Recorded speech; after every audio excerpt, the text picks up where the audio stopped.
y nosotros, varios artistas, seguimos imágenes para generar las primeras inteligencias artificiales.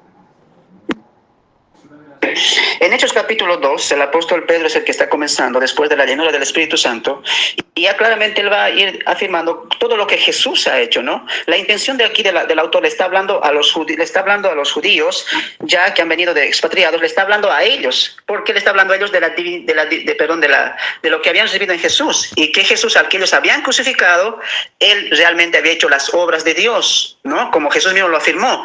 Vino a hablar las palabras del Padre, a hacer las obras de Dios, y sabemos por los evangelios que quien hacía la obra era el Espíritu Santo, que estaba fortaleciendo, endosando, afirmando que Jesús era el Cristo, el Mesías prometido. Entonces vemos que Jesús, como en la blasfemia del Espíritu Santo, ¿quién hacía la obra? ¿Quién sanó a ese ciego, sordo y cojo? Fue el Espíritu Santo.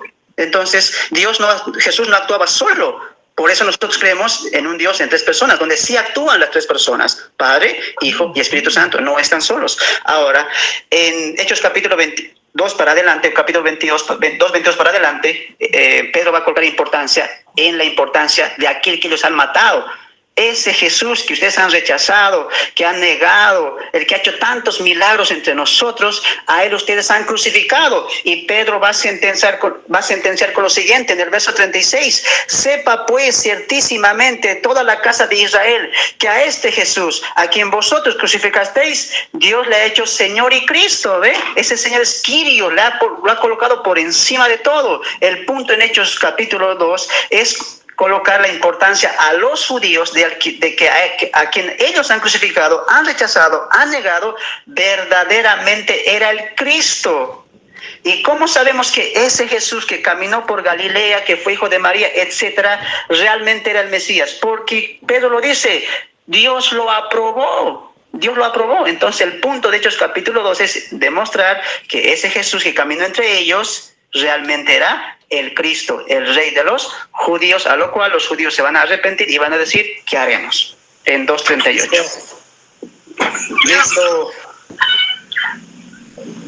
Listo, Orozco. Me toca. Ahora le tocaría la refutación, ¿no es cierto?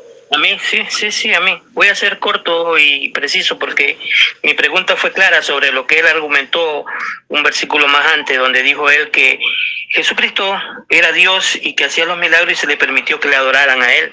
Entonces, en Hechos 2:22, mi pregunta fue clara, porque en el Hechos 2:22 dice que Jesucristo de Nazaret, varón aprobado por Dios, que hizo milagros, prodigios y señales porque Dios estaba con él, es irrefutable. O sea, para lo que él me quiera demostrar que Jesucristo es Dios, que preexiste y que él es Dios porque él hacía los milagros, como él dijo hace unos minutos atrás, el texto lo refuta completamente. Y es más, él lo contestó.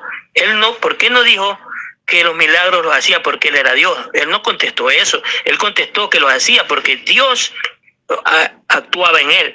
Entonces, aquí hay un solo Dios, como dice la palabra. Aquí hay un solo Dios. Y es el único Dios verdadero, cual Jesucristo dijo en Juan 17:3. Y esta es la vida eterna, que te conozcan a ti, el único Dios verdadero, y a Jesucristo, a quien has enviado. Jesucristo es el enviado, el hombre, el Mesías, el Cristo, el ungido, pero que no es Dios. Porque dice en el texto, lo corrobora, déjenme leerlo, en Hechos 10, versículo 38, dice, en cuanto a Jesús de Nazaret, vuelve y repite, Jesús de Nazaret, como lo ungió Dios con el Espíritu Santo y con poder, como anduvo haciendo bienes y sanando a todos los oprimidos por el diablo, porque Dios estaba con él. Entonces, aquí vemos claramente que Jesucristo es un hombre a cual Dios lo ungió con Espíritu Santo y con poder. ¿Los hombres preexisten o los hombres vienen a nacer cuando son concebidos a través de sus padres? Porque Jesucristo le dijo a Pilato, cuando Pilato le preguntó, confiésanos, tú eres el rey. Y él le dijo, para esto he nacido, para esto he venido al mundo, para esto he nacido. O sea, Jesucristo nació, y ahí es cuando él comienza a vivir. ¿no? Jesucristo es un hombre que Dios lo ungió con Espíritu Santo, con poder. No es un Dios. Listo. Ahorita viene la pregunta del amigo, ¿no es cierto? La voy a hacer. La voy a hacer. Hemos tocado desde que inició el conversatorio, hemos tocado acerca de 1 Juan y acerca del verbo, la cual yo afirmo que es Cristo, y él afirma que no es Cristo, que ahí no dice Cristo, que es simplemente una palabra de logos, ¿no? Entonces, algo que es logos, que es palabra, no se puede ver, no se puede palpar, es algo que no se puede ver ni palpar, ¿no? Pero yo quiero que él explique Primera de Juan, capítulo 1, verso 1 al 2, donde el mismo autor, que es Juan, el que escribe el Evangelio, va a hablar tal cual comienza su Evangelio. Y voy a leer el texto y le voy a preguntar. Primera Juan 1, 1 al 2.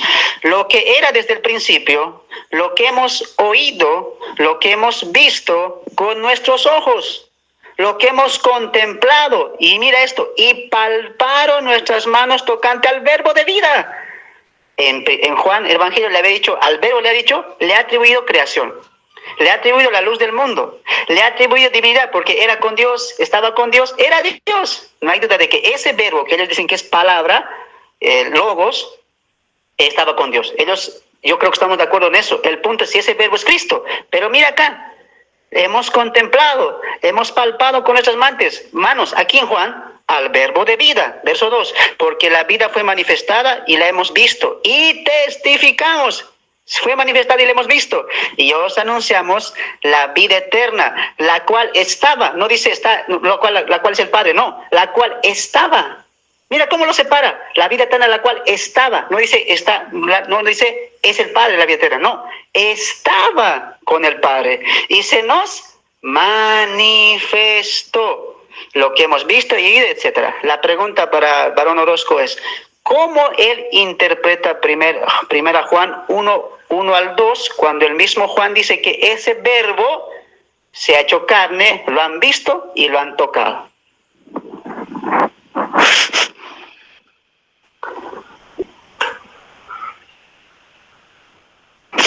Listo, Orozco.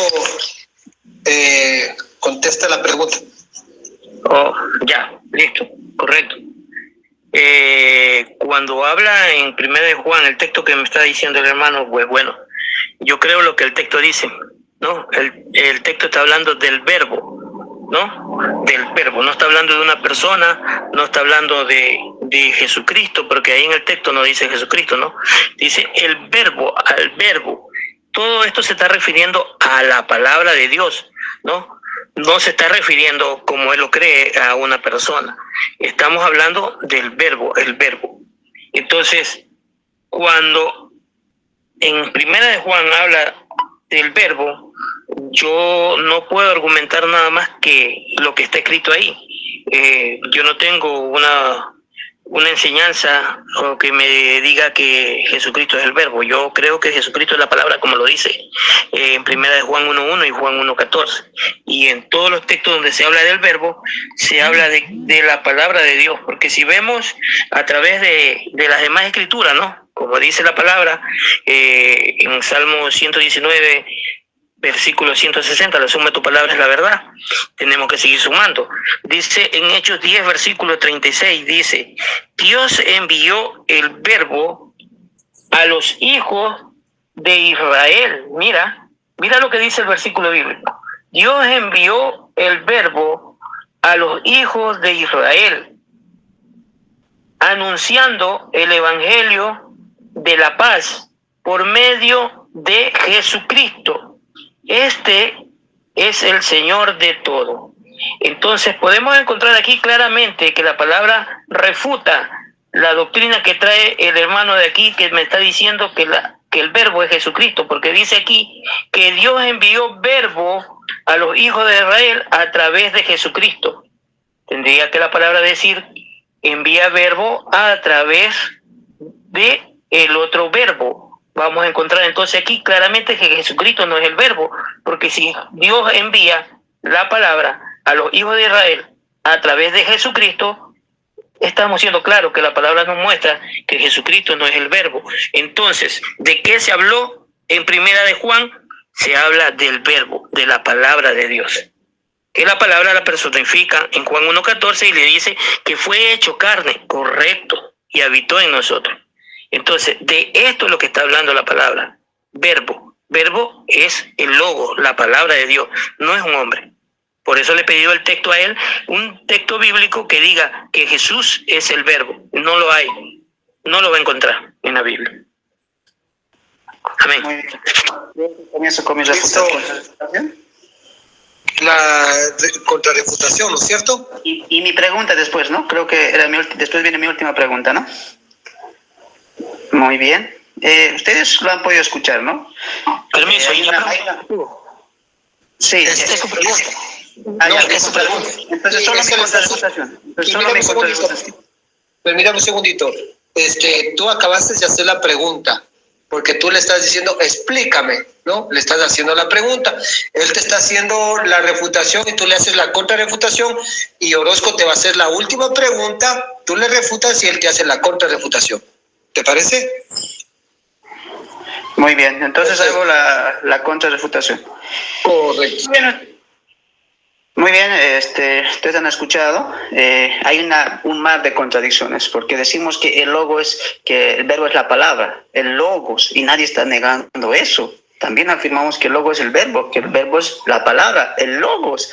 Pero el texto está diciendo que ese logos, ese verbo se ha manifestado y han dado entre ellos. ¿Cómo es posible que sigamos diciendo que no? Ahí no dice que el verbo sea encarnado. El verbo no es una persona, pero si el apóstol Juan está diciendo eso, que ese verbo que ha creado el mundo, en el que estaba la vida, que era con Dios, era Dios, etcétera, ese verbo se ha manifestado y lo vimos y lo tocaron nuestras manos, dice, palpante a la vida eterna. Y mira cómo Juan lo separa. No hay duda que para el apóstol el Hijo de Dios es Dios. Tiene esa esencia divina y también merece adoración. Eso es Trinidad.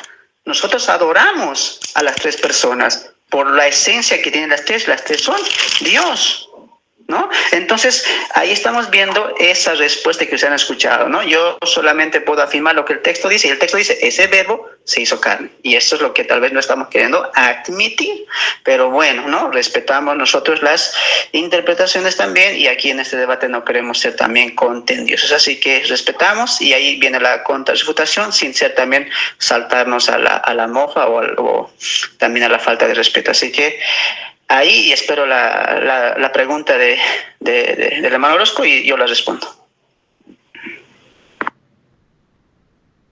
Listo, Orozco, hazle tu pregunta. Correcto.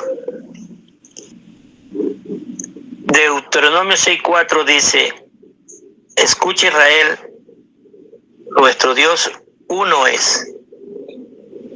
Jesucristo dijo en Lucas, también citó el Shema y dijo, escucha Israel, nuestro Dios uno es.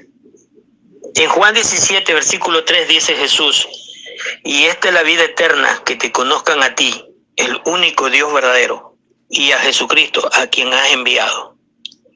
Para Jesucristo, el Padre, Dios, es el único Dios verdadero, y cuando dice único no hay otro Dios fuera de él.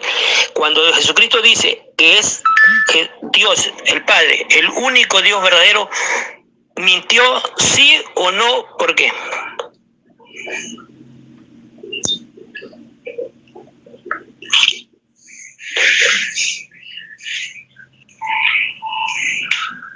Listo, corre tu tiempo para la contestación de la pregunta. Muy bien. La Shema también se le cita en el Nuevo Testamento, ¿no? Y es algo que nosotros también aclaramos. Permítame un segundito. Orozco le preguntó, ¿no es cierto? Le hizo la pregunta y le dijo sí o no y por qué. Sí sería bueno que conteste el sí o no y el por qué después, ¿no es cierto? Muy bien, muy bien, muy bien. ¿Jesús mintió al decir que solamente hay un Dios? La pregunta es sí o no. La respuesta es no, no mintió. Él no puede mentir, ¿no?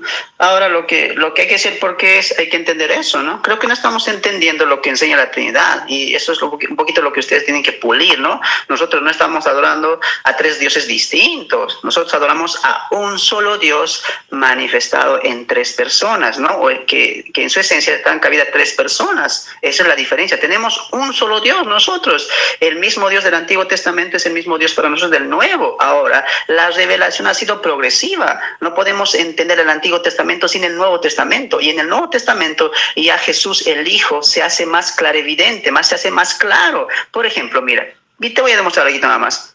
¿Quién decía en el Antiguo Testamento yo soy? ¿Quién podía cambiar la inspiración de las Escrituras? ¿Quién inspiró todo esto? ¿Acaso no es Dios? Fue Dios. Pero cuando Jesús viene acá con esa autoridad, conocido como el profeta de Dios, Deuteronomio 18, él dice, habéis oído decir en la ley tal cosa, pero yo os digo, mira, Jesús puede cambiar. ¿Cómo puede hacer eso? En Marcos capítulo 5, la sanación del paralítico que cae de la casa de Pedro. Y Jesús dice, ¿quién puede perdonar pecados si no es solamente Dios? Y Jesús perdona el pecado de ese paralítico. Y los fariseos, ¿qué le dicen? ¿Cómo tú perdonas pecados? Solamente Dios hace eso. Y Jesús dice, para comprobar que el Hijo de Dios puede perdonar pecados, le levanta del lecho. ¿Quién puede perdonar pecados si no es Dios? Claramente Jesús tiene la esencia de Dios. Ahora quiero explicar lo siguiente. Cuando hablamos nosotros de Dios, hay que hablar de la esencia de esa palabra. Dios no es un nombre. Dios es un título que se le da a una divinidad que tiene atributos divinos. Como en la antigüedad, todos tenían sus dioses. ¿Por qué le decían dioses a sus dioses? Porque le atribuían creación, le atribuían poderío. ¿Sí o no? Entonces, la Biblia enseña que hay solamente un Dios en esa esencia, creador, eterno, poderoso, soberano. Y esa esencia divina la comparten las tres. Jesús es Dios, el Padre es Dios y el Hijo es Dios. Entonces hay que entender, hay que corregir eso. Nosotros no adoramos a tres dioses. No, adoramos a un solo Dios cumpliendo la Shema. Adoramos a un solo Dios que en el Antiguo Testamento no se podía comprender, y con la revelación del Nuevo Testamento se entiende y se complementa mejor a nuestro Dios de la Biblia. Listo, muchas gracias.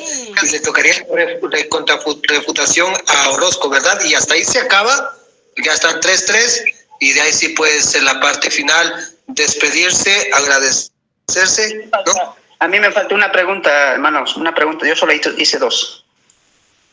Ya, listo. No, contigo terminamos la tercera. No hay ningún problema. La refutación, ya ahí viene la pregunta del amigo.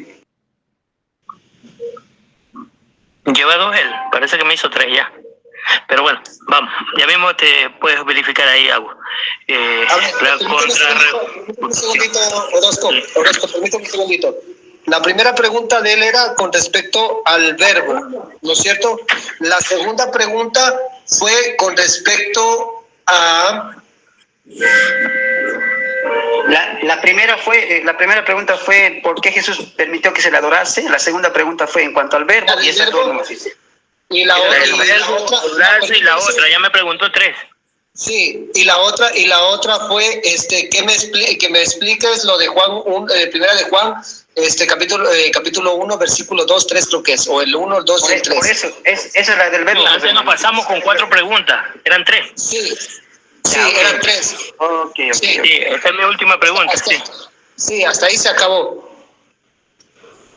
Sí, correcto, pero bueno, es mi contrarrefutación, ¿verdad? Sí, correcto. Bueno, voy a contrarrefutar la pregunta. Yo le hice, todos están testigos aquí, que yo le hice pregunta a él de que si cuando Jesucristo dijo que el Padre era el único Dios verdadero, él me contestó que no había mentido Jesús. Y en todas las preguntas, hermanos, que yo le he hecho, me ha contestado que correctamente no es lo que él piensa o no es lo que él dice, pero argumenta, ¿no? Dice que no, pero después dice que sí. O sea, el texto dice que el único Dios verdadero es Jesucristo, es el Padre. Jesucristo lo está diciendo. Pero él dice que es verdad, que Jesús no mintió. Pero argumenta que no, que Dios es uno, pero que son 3. Y que Jesús, como sanó al paralítico, pues bueno, es Dios también, porque hizo los milagros. Porque perdonó pecados, es Dios. Entonces podemos ver que yo le leí el texto, ¿no? En Hechos 2:22, cuando dice que Jesús, todo lo que hizo él, los milagros, prodigios y señales, lo hizo porque Dios estaba con él. Y vemos claro que aquí es un hombre el que está haciendo los milagros. ¿Por qué? Porque Dios está actuando a través de él. Entonces, cuando Jesucristo dice que Dios es el único Dios verdadero, la teología te muestra otras cosas. Entonces, aquí queda claro, hermanos, quienes utilizan los textos bíblicos tal y cual como están escritos y no los torcemos a favor de nuestra doctrina, ¿correcto? Nosotros no citamos ningún texto y lo torcemos, o decimos sí y después lo torcemos, no. Aquí está claro que cuando Jesucristo dijo que el único Dios verdadero es el Padre, lo confirmamos en el texto bíblico. Dice Romanos 10:9 que si confesamos con nuestra boca que Jesucristo es el Señor y que Dios lo levantó de entre los muertos, y creemos en nuestro corazón que Dios lo levantó de entre los muertos, seremos salvos. Aquí vemos a Jesucristo que es Señor y que murió y que Dios lo levantó de entre los muertos. Dice que si nosotros creemos esto, seremos salvos.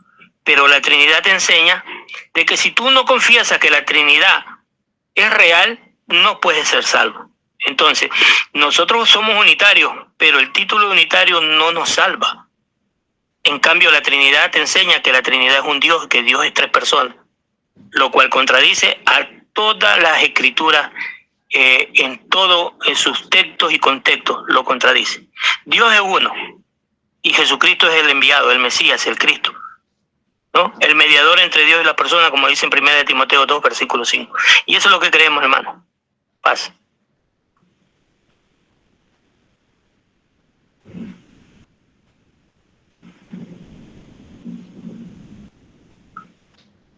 Agus. Yo creo que empezamos con la despedida, ¿no? ¿Te parece, hermano Orozco? ¿Varón? Sí, está bien. Muy bien, comienzo yo con la despedida. Ahí está, volvió. Sí, perdón, disculpe. Sí, ahora sí, la despedida, ¿no? Y pues agradecerles a los dos porque, bueno, un debate, digamos, con mucho respeto. Perdón. Y pues de eso se trata, ¿no? El respeto ante todo. Entonces, me gustó de parte a parte y creo que hay que volverlo a revisar el video. Sería sumamente muy bueno. Últimas palabras de Orozco y de ahí últimas palabras sin refutar ni tampoco argumentar, ni tampoco decir, no, pero es que se me olvidó o es que dice esto acá, sino que un despido corto, ¿no? Breve y pues sería muy, muy bueno, ¿no? Primero Orozco y después Fernando. Correcto. Bueno, de mi parte agradecerle a Fernando por invitarme a debatir. Bueno, es mi primera vez también. Gracias a Dios, pues aquí estamos enseñando o ¿cómo te digo? Dando lo que hemos aprendido, lo que dice la palabra. Y para mí es un gusto haber compartido con Fernando educadamente, como lo hemos hecho en este debate, y que todo sea para la honra y gloria de el Dios eterno, ¿no? Y que la gente que está abajo pues sea la que decida, ¿no?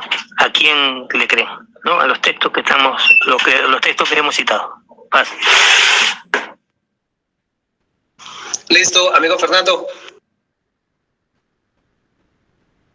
Muy bien, sí, ¿no? Solamente aclarar, ¿no? Nosotros, ahí hay un error, ¿no? Nosotros los trinitarios no creemos que el que cree que es trinitario se salva. Hay un error, eso sería aclarar. No, también creemos en la salvación en Cristo Jesús, solamente en su sangre, por fe, por la gracia y a través de la fe en Cristo Jesús. Entonces, eso es lo importante. También gracias por permitirme. También sería muy bueno hacerlo algo más extenso, porque había muchos pasajes. Seguro que también el varón Orozco quería sacar muchos pasajes. Yo estaba infinitamente sacando pasajes acá, pero sería muy bueno hacerlo nuevamente. Entonces, bueno, pues que como dijo ahí el varón, ya los de abajo van a discernir, ¿no? Quien pudo acertar también con los textos y con la argumentación que se ha dado. Así que, sin más, saludos. Acá desde Perú estamos también trabajando. Adelante. Gracias.